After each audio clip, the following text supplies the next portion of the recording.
दोस्तों आज के इस छोटे से लेक्चर में हम राष्ट्रपति से संबंधित सभी आर्टिकल्स को याद करने वाले हैं, क्योंकि हमें पता है किसी भी एग्ज़ाम में राष्ट्रपति से संबंधित आर्टिकल्स पूछे ही जाते हैं। अगर संविधान से क्वेश्चन बनता है तो ऐसा कोई एग्ज़ाम नहीं होगा जिसमें राष्ट्रपति संबंधित क्वेश्चन ना बने। और राष्ट्रपति संबंधित क्वेश्चन बनते तो हैं, और सबसे ज़्यादा क्वेश्चन कहाँ से बनते हैं सर? उसी टॉपिक में तो हम करें बात राष्ट्रपति संबंधित अनुच्छेद। किससे सर? राष्ट्रपति संबंधित क्या? अनुच्छेद। तो इस वीडियो में राष्ट्रपति के जितने भी अनुच्छेद हैं उनको हम याद करने वाले हैं, ठीक है। तो सर पहला अनुच्छेद है 52। पहला अनुच्छेद है 52। इसमें यह कहा गया है, अनुच्छेद 52 कहता है कि भारत का एक राष्ट्रपति होगा। तो सर राष्ट्रपति का उल्लेख कहाँ है? तो भारतीय संविधान के अनुच्छेद 52 में। तो अनुच्छेद 52 कहता है कि भारत का एक राष्ट्रपति होगा, ठीक है। पहला याद हो गया, ठीक है। अनुच्छेद 53 कहता है कि संघ की कार्यपालिका शक्ति राष्ट्रपति में निहित होगी। संघ की कार्यपालिका शक्ति किसमें निहित होगी सर? राष्ट्रपति में निहित होगी, ठीक है। अनुच्छेद 54 कहता है निर्वाचन मंडल। अनुच्छेद 54 क्या कहता है? निर्वाचन। अनुच्छेद 54 कहता है राष्ट्रपति का निर्वाचन मंडल। निर्वाचन मंडल से मतलब है कि राष्ट्रपति जो है उसके चुनाव में कौन कौन भाग लेगा, यानी कि राष्ट्रपति का निर्वाचन मंडल से मतलब है कि जो राष्ट्रपति है उसके निर्वाचन में कौन कौन मतदान करेगा। तो मैं आपको बता दूं राष्ट्रपति के निर्वाचन में कौन कौन मतदान करता है। जैसे सर संसद पूरी की पूरी संसद मतदान करती है, राज्य की विधानसभा, संसद और राज्य की विधानसभा राष्ट्रपति के निर्वाचन में मतदान करती है। चूंकि हम जानते हैं कि जैसे राज्य में क्या होता है, एक विधानसभा होती है, एक विधान परिषद होती है। तो राष्ट्रपति के निर्वाचन में विधान परिषद का कोई महत्व नहीं है, वो राष्ट्रपति के निर्वाचन में वोटिंग नहीं करती। क्यों नहीं करती? इसका रीजन ये है क्योंकि भारतीय संविधान के मात्र 6 ऐसे राज्य हैं जिसमें मंत्रिपरिषद है, और बकाया जितने भी राज्य उसमें क्या है? विधानसभा का उल्लेख है। इसलिए राष्ट्रपति के निर्वाचन में विधान परिषद वोटिंग नहीं करती, ठीक है। आगे लिखा है अनुच्छेद 55। तो अनुच्छेद 55 कहता है, अनुच्छेद 55 कहता है, एक मिनट रुके, अनुच्छेद 55 कहता है राष्ट्रपति की निर्वाचन की प्रक्रिया, यानी कि राष्ट्रपति की जो वोटिंग है उसकी प्रक्रिया क्या रहेगी। तो अनुच्छेद 55 क्या रहता है? राष्ट्रपति की निर्वाचन की प्रक्रिया, यानी कि राष्ट्रपति की जो वोटिंग है उसकी क्या प्रक्रिया रहेगी। जैसे मैं पता है राष्ट्रपति की निर्वाचन की प्रक्रिया क्या रहती है सर? जैसे ABCD। राष्ट्रपति के निर्वाचन की 2 प्रक्रिया है, एक समान अनुपातिक प्रतिनिधित्व है, एकल संक्रमणीय मत पद्धति द्वारा राष्ट्रपति का निर्वाचन होता है। सर इसमें होता क्या है? इसमें एक ही व्यक्ति के पास वोटिंग करने के 4 अधिकार होते हैं। वो पहले किसको वरीयता देता है? पहले अगर A को वरीयता देता है, B को वरीयता देता है, C को वरीयता देता है, D को वरीयता देता है। मतलब अगर 4 लोग हैं जो राष्ट्रपति के निर्वाचन के उम्मीदवार हैं, तो उस एक व्यक्ति के पास जो राष्ट्रपति के निर्वाचन में भाग ले रहा है उसके पास एक वोट के 4 अधिकार होते हैं। वो ABCD करके अगर इसको अपना पहला मत देना चाह रहा अगर उसका पहला पसंदीदा व्यक्ति A है तो वो A को पहले मत देगा। दूसरे नंबर पर अगर पसंदीदा व्यक्ति B है तो B को मत देगा। तीसरा उसका पसंदीदा व्यक्ति अगर C है तो C को मत देगा। D पसंदीदा व्यक्ति D है, मतलब उसको मतलब एक ही व्यक्ति को 4 वोट करने का अधिकार होता है। तो ये होती है राष्ट्रपति की निर्वाचन प्रक्रिया। उसका नाम है एकल संक्रमणीय मत पद्धति और समान अनुपातिक प्रणाली द्वारा, ठीक है। आगे चले, आर्टिकल 56 कहता है राष्ट्रपति का कार्यकाल। तो आर्टिकल 56 कहता है कि राष्ट्रपति का कार्यकाल, चूंकि हमें पता है राष्ट्रपति का कार्यकाल कितना वर्ष का होता है सर? पद ग्रहण से 5 वर्ष का। राष्ट्रपति का निर्वाचन कितना होता है? जिस दिन से उसने पद ग्रहण किया उससे 5 वर्ष का, ठीक है। अगर हम बात करें राष्ट्रपति का कार्यकाल कितना होता है सर? 5 वर्ष, ठीक है। तो राष्ट्रपति का निर्वाचन कितना होता है सर? राष्ट्रपति का कार्यकाल कितना है सर? 5 वर्ष। ये कभी कभी बढ़ा दिया जाता है, जैसे अगर आवश्यकता है तो ये कार्यकाल बढ़ा भी दिया जाता है। ठीक है, आगे चले। आर्टिकल 57 कहता है राष्ट्रपति का पुनः निर्वाचन। राष्ट्रपति पुनः निर्वाचित होगा। क्या एक व्यक्ति उस पद पर, जो राष्ट्रपति के पद पर है, क्या वो पुनः आ सकता है? तो इस बात का उल्लेख भारतीय संविधान के आर्टिकल 57 में मिलता है। यानी कि राष्ट्रपति क्या पुनः निर्वाचित हो सकता है? अगर मैं एक बार राष्ट्रपति बन गया, क्या मुझे इस बात की योग्य, क्या मैं दोबारा राष्ट्रपति बन सकता हूं? तो इस बात का उल्लेख भारतीय संविधान के अनुच्छेद 57 में मिलता है। क्या मिलता है सर? क्या राष्ट्रपति उसी पद पर पुनः नियुक्त हो सकता है या नहीं? इस बात का उल्लेख भारतीय संविधान के अनुच्छेद 57 में मिलता है। अगला चले। अगला है राष्ट्रपति की योग्यताएं। आर्टिकल 58 कहता है राष्ट्रपति की योग्यताएं। आर्टिकल 58 कहता है कि राष्ट्रपति की क्या क्या योग्यताएं होंगी।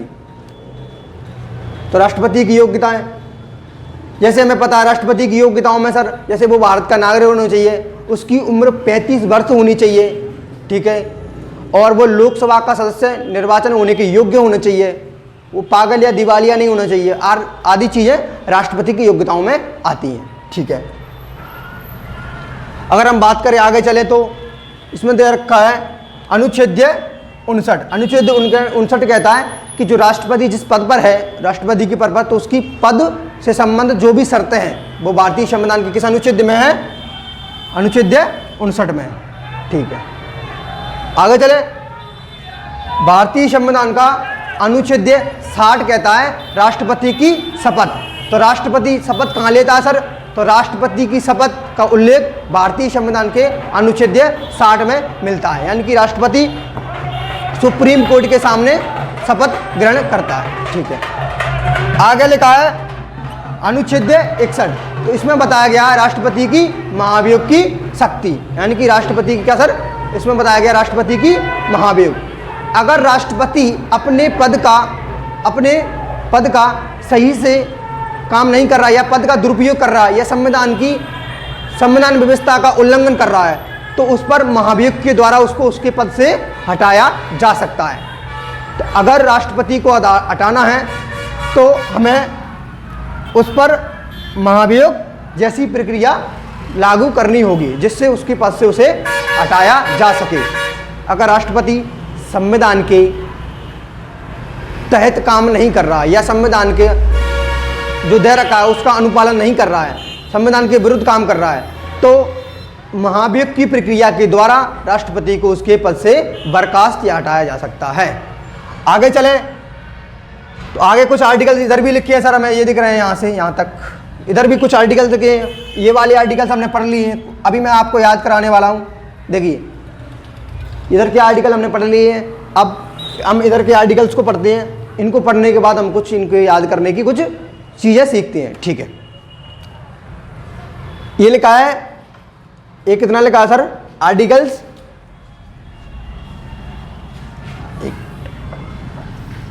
ये लिखा है सर आर्टिकल 65। तो अनुच्छेद 65 कहता है, क्या कहता है सर?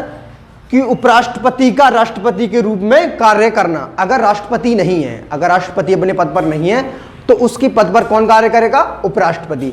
अनुच्छेद 65 कहता है कि उपराष्ट्रपति का राष्ट्रपति के रूप में कार्य करना। अगर किसी कारणवश राष्ट्रपति नहीं है या उनकी पद पर रहते मृत्यु हो गई, तो उनके स्थान पर कौन कार्य करेगा? उपराष्ट्रपति। तो इस बात का उल्लेख भारतीय संविधान के अनुच्छेद 65 में मिलता है। ठीक है, ये हो गया सर। आगे चलें, अनुच्छेद 61। अनुच्छेद 61 क्या कहता है सर? अनुच्छेद 61 कहता है उपराष्ट्रपति व राष्ट्रपति के निर्वाचन संबंधी विवादों की जांच। अगर राष्ट्रपति उपराष्ट्रपति का निर्वाचन हो रहा है, उनमें कुछ विवाद है, तो उस विवाद की जांच कहाँ होगी सर? सुप्रीम कोर्ट में होगी। ठीक है, तो अगर ये लिखा है अनुच्छेद 71 कहता है राष्ट्रपति उपराष्ट्रपति निर्वाचन संबंधी विवादों की जांच कहाँ होगी सर? सुप्रीम कोर्ट में होगी। अगर लगता है कुछ घोटाला हुआ है तो इस बात की जांच, अगर निर्वाचन संबंधी कुछ घोटाला हुआ है तो इस बात की जांच कौन करेगा? Supreme court. ये लिखा है आर्टिकल 71 में। आगे चलें, अनुच्छेद 72 कहता है राष्ट्रपति की क्षमादान की शक्ति। राष्ट्रपति के पास किस बात की पावर है सर? तो राष्ट्रपति के पास क्षमादान की शक्ति। अगर राष्ट्रपति चाहे तो किसी भी व्यक्ति को मृत्यु दंड की सजा को भी माफ कर सकता है या उसकी सजा को कम कर सकता है। जैसे मान के चलना, अगर किसी व्यक्ति को मृत्यु दंड की सजा दी गई है तो वो उसकी सजा को कारावास की सजा में बदल सकता है या उसकी सजा को 10 वर्ष के लिए 10 वर्ष की कारावास सजा दे सकता है या उसे और भी कम कर सकता है।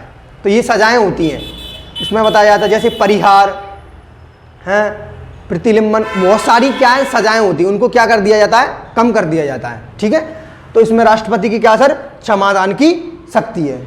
आगे चले, आर्टिकल 72 कहता है राष्ट्रपति की क्षमादान की शक्ति। आगे चले सर, आर्टिकल सर कितना है, आर्टिकल 74। तो आर्टिकल 74 कहता है राष्ट्रपति की सलाह के लिए एक मंत्रिपरिषद होगी। राष्ट्रपति की सलाह के लिए क्या होगी, एक मंत्रिपरिषद होगी जिसका मुखिया कौन होगा, प्रधानमंत्री होगा। क्योंकि हम जानते हैं कि राष्ट्रपति तो नामात्र का होता है, सारा काम कौन करता है, प्रधानमंत्री, और उसकी मंत्रिपरिषद होती है, वो सारे के सारे मिलकर काम करते हैं। सर मंत्रिपरिषद कौन, जैसे कैबिनेट मंत्री, राज्य मंत्री, तो ये सारे क्या मंत्रिपरिषद में आते हैं। तो चूंकि हमें पता है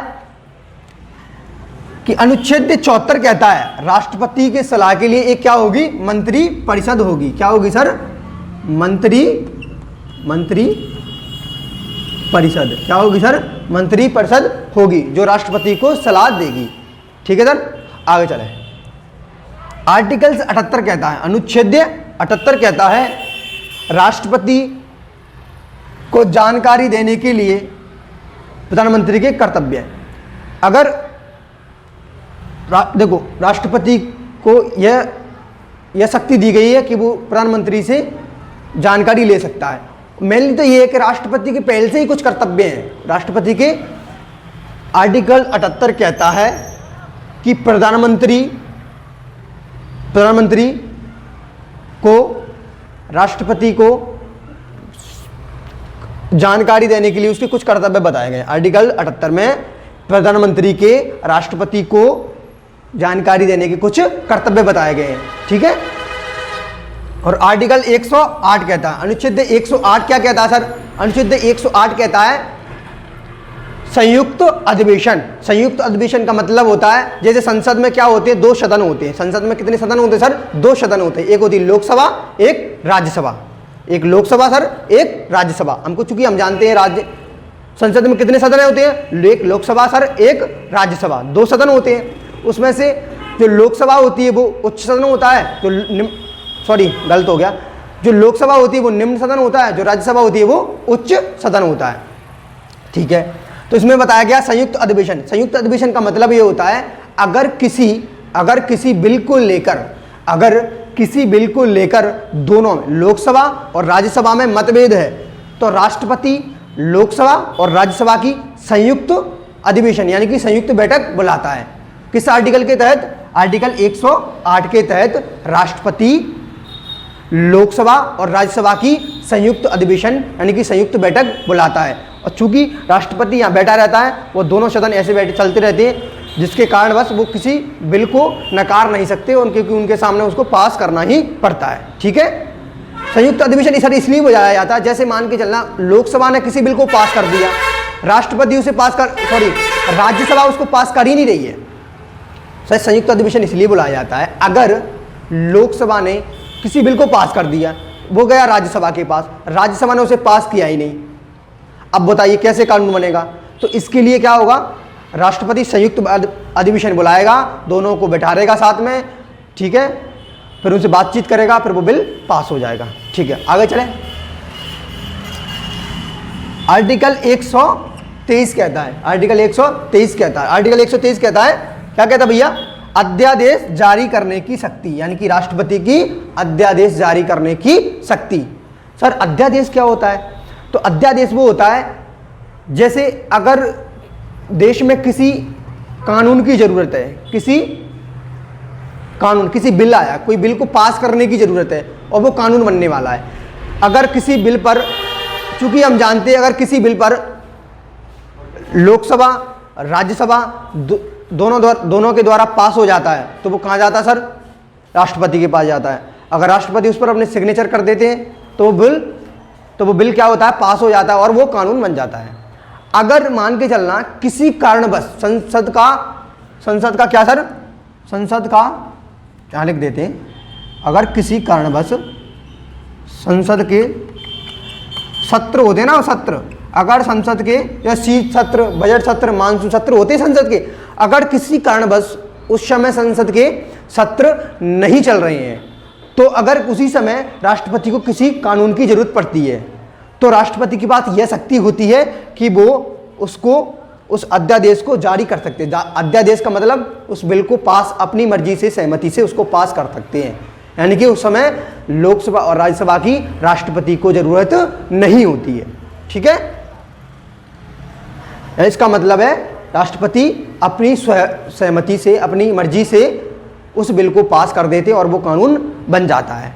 फिर जब कभी संसद की सत्र बुलाए जाते हैं तो उसमें उसको, उनके दोनों के सिग्नेचर करा लिए जाते हैं। क्लियर है? चलो सर, दोनों कौन? लोकसभा और राज्यसभा। आगे चलें। आर्टिकल 143 कहता है, आर्टिकल 143 क्या कहता है? देखें, आर्टिकल 143 कहता है राष्ट्रपति की सुप्रीम कोर्ट, इस एससी लिखा ना यहाँ, यही सुप्रीम कोर्ट है, जो उच्चतम न्यायालय है ना, सुप्रीम कोर्ट, जो कि हमें पता है कहाँ है सर, दिल्ली में। भारत का सुप्रीम कोर्ट कहाँ है? दिल्ली में। क्योंकि हम जानते हैं सर, पूरे के पूरे देश में एक ही सुप्रीम कोर्ट होता है और हाई कोर्ट सभी राज्यों में हो सकती है। ठीक है, तो अनुच्छेद 143 कहता है कि सुप्रीम कोर्ट से परामर्श लेने की शक्ति, राष्ट्रपति के पास यह शक्ति होती है कि वो सुप्रीम कोर्ट से परामर्श ले सकता है किसी भी मामले में जिसमें राष्ट्रपति को लगता है कि इस मामले में मुझे सुप्रीम कोर्ट से सलाह लेनी चाहिए, तो उसमें राष्ट्रपति सुप्रीम कोर्ट से सलाह मांग सकते हैं। जो सुप्रीम कोर्ट ने राष्ट्रपति को सलाह दी है, राष्ट्रपति इस सलाह को मानने के लिए बाध्यकारी नहीं है, वो सलाह को चाहे तो नकार सकता है। तो दोस्तों जी, इस वीडियो में हमने ये वाले आर्टिकल्स, ये इधर के आर्टिकल सारे पढ़ लिए हैं। मैं आपको बता दूं, राष्ट्रपति से संबंधित इन जो आर्टिकल लिखे हैं, इससे एक्स्ट्रा कोई क्वेश्चन नहीं बनता है। और मैं आपको बता दूं, ये सारे के सारे क्वेश्चन किसी भी बुक में देख लेना कितनी बार पूछे गए हैं और याद कैसे करना, तो मेरी सुने, कुछ मैं आपको याद भी करा देता हूं। जैसे अगर किसी आर्टिकल्स की शुरुआत हो रही है, यहाँ देखो 52 लिखा है, तो उसमें उसकी ये बताया जाएगा वो किससे संबंधित है। तो ये अनुच्छेद 52 क्या है? राष्ट्रपति होगा, भारत में एक राष्ट्रपति होगा। अनुच्छेद 53 कहता है संघ की कार्यपालिका शक्ति राष्ट्रपति में निहित होगी, यानी कि जो संघ की कार्यपालिका है उसका प्रमुख कौन है? राष्ट्रपति है। अनुच्छेद 54 कहता है राष्ट्रपति का निर्वाचन मंडल, यानी कि राष्ट्रपति के निर्वाचन में कौन कौन वोटिंग करेगा, यानी कि कौन कौन वोट डालेगा। चूंकि हम जानते हैं आम नागरिक राष्ट्रपति की निर्वाचन में वोट नहीं करता है। राष्ट्रपति के निर्वाचन में वोट कौन कौन करते हैं, मैं आपको बता देता हूं। राष्ट्रपति के निर्वाचन में वोट की बात करें तो संसद के दोनों सत्र, लोकसभा, राज्यसभा, ठीक है, राज्य की विधानसभा के निर्वाचित सदस्य, मनोनीत सदस्य राष्ट्रपति के निर्वाचन में भाग नहीं लेते हैं। ठीक है, आगे चलें। अनुच्छेद 55 कहता है राष्ट्रपति का निर्वाचन प्रक्रिया। देखो इसमें लिखा निर्वाचन मंडल, तो मंडल का मतलब कौन कौन वोट डालेगा। निर्वाचन प्रक्रिया यानी कि चुनाव किस प्रकार होगा। तो चूंकि हम जानते हैं राष्ट्रपति का निर्वाचन कैसे होता है, एकल संक्रमणीय मत पद्धति द्वारा। ठीक है, चलो आगे लिखा है अनुच्छेद 56, इसमें बताया गया राष्ट्रपति का कार्यकाल। हमें पता है हर राष्ट्रपति के पद ग्रहण से लेकर जिस दिन वो पद ग्रहण करता है राष्ट्रपति का, उस समय से लेकर आगामी 5 वर्षों तक वो उस पर पद पर बना रहता है। ठीक है, ये क्लियर हो गया। आगे चले। आर्टिकल 57 आर्टिकल अनुच्छेद क्या कहता है? अनुच्छेद 57 कहता है पुनः निर्वाचन, या क्या राष्ट्रपति अपने उसी पद पर पुनः निर्वाचित हो सकता है? जी हाँ, भारत में इस बात का उल्लेख है। भारतीय संविधान में अनुच्छेद 57 कहता है राष्ट्रपति अपने पद पर, भारत में कोई भी व्यक्ति